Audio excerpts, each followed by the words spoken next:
नमस्कार साथियों, आज ये प्लेटो का 4 पार्ट में बना रही हूँ जो प्लेटो के साम्यवाद संबंधी विचार टॉपिक पे है। प्लेटो का साम्यवाद बहुत ही इम्पोर्टेंट टॉपिक है जो सभी एग्ज़ाम में लगभग नेट जेआरएफ में तो पूछता ही है, और ये ग्रेजुएशन पीजी सभी पॉलिटिकल साइंस जो भी जिनका होगा वो प्लेटो का ये साम्यवाद बहुत ही मोस्ट इम्पॉर्टेंट टॉपिक होता है। इसको अच्छे तरह से नोट्स बना लीजिएगा। मैं अच्छे से इसको डाल रही हूँ, इस नोट्स को अच्छे तरह से डाली हूँ। इसको आप अच्छे से पढ़ लीजिए, अच्छे से नोट्स बनाइए और पसंद आए तो लाइक और शेयर कीजिए। प्लेटो के साम्यवाद संबंधी विचार। प्लेटो अपनी पुस्तक रिपब्लिक में न्याययुक्त आदर्श राज्य की स्थापना के लिए शिक्षा के साथ साथ साम्यवाद पर बल देता है।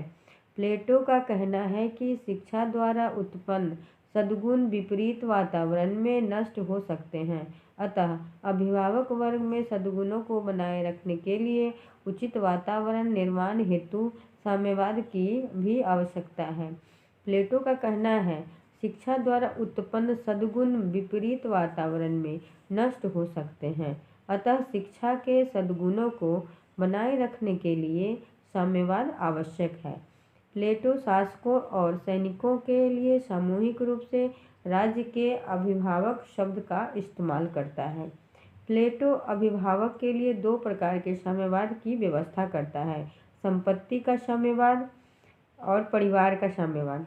संपत्ति का साम्यवाद। प्लेटो संपत्ति के साम्यवाद को स्पष्ट करते हुए कहता है कि उनके अभिभावक वर्ग के पास केवल उतना ही व्यक्तिगत संपत्ति रहेगी जितनी जीवन यापन करने के लिए परम आवश्यक है। दूसरी बात यह है कि उनके पास कोई ऐसा आवास अथवा भंडार नहीं होगा जो सबके लिए खुला नहीं हो। उन्हें सोने या चांदी को स्पर्श करना भी निषेध होगा। प्लेटो संपत्ति विषयक साम्यवाद का निम्न आधारों पर समर्थन करता है।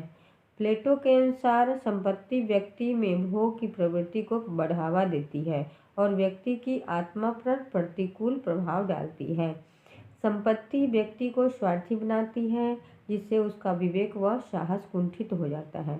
प्लेटो के अनुसार संपत्ति के अधिकार के साथ शासन का आधार योग्यता के स्थान पर धन संपत्ति ले लेगी। निजी संपत्ति के अंत के साथ शासक वर्ग में संपत्ति को लेकर आपसी प्रतियोगिता व ईर्ष्या समाप्त हो जाएगी, जिससे राज्य में एकता बनी रहेगी। संपत्ति के साम्यवाद शासक अपना समस्त समय और ध्यान अपनी कार्य कुशलता की वृद्धि में लगा सकते हैं। परिवार का साम्यवाद।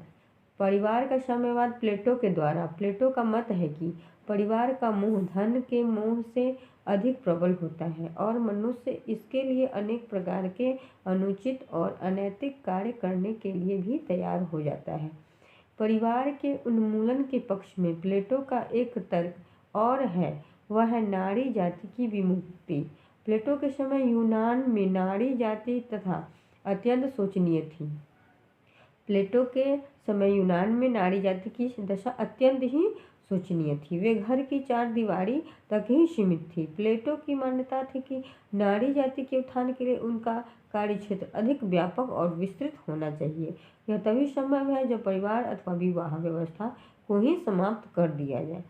प्लेटो स्त्री और पुरुषों में कोई आधारभूत भेद स्वीकार नहीं करता। इसलिए इस सिद्धांत का स्वरूप बताते हुए प्लेटो कहता है, संरक्षक स्त्री पुरुषों में कोई भी अपना निजी घर नहीं बनाएगा। शासक स्त्रियां जब शासक पुरुषों की समान रूप से पत्नियां होंगी, इनकी संतानें भी समान रूप से सबकी होंगी, और न तो माता पिता अपनी संतान को जान सकेंगे और न संतान माता पिता को। प्लेटो परिवार के साम्यवाद का निम्न आधारों पर समर्थन करता है। इससे स्त्रियां की भी मुक्त होकर प्रशासन कार्य में भाग ले सकेंगी। परिवारों में संघर्ष का अंत होगा, अंततः राज्य की एकता में वृद्धि होगी। प्लेटो के अनुसार श्रेष्ठ संतानों की प्राप्ति इससे संभव होगी।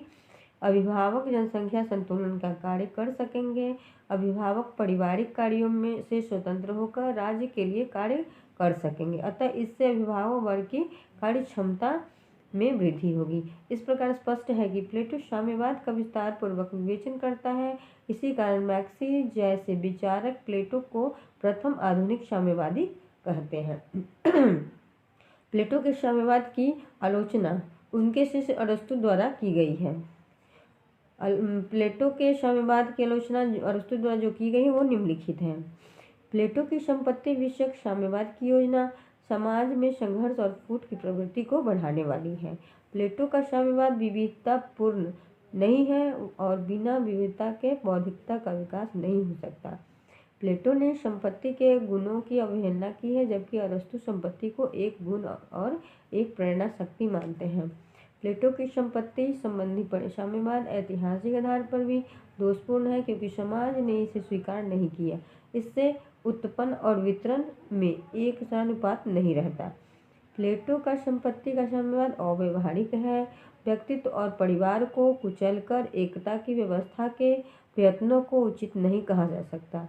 स्त्रियों के सामूहिक स्वामित्व की योजना से यौन क्षेत्र में अराजकता उत्पन्न हो जाएगी। परिवार या स्त्री संबंधी साम्यवाद मानव नैतिकता और पवित्रता पर भीषण आघात करने वाला है। सार्वजनिक रूप से बच्चों का भरण पोषण और शिक्षा का समुचित व्यवस्था नहीं की जा सकती है।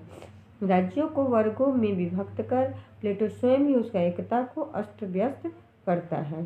प्लेटो के साम्यवाद में उत्पादक वर्ग की उपेक्षा की गई है, जो जनसंख्या का अधिकांश भाग होता है। प्लेटो का साम्यवाद प्रतिक्रियागामी है और राज्य द्वारा श्रेष्ठ स्त्री पुरुषों के समागम की योजना सर्वथा अव्यावहारिक है। तो ये रहा प्लेटो का साम्यवाद।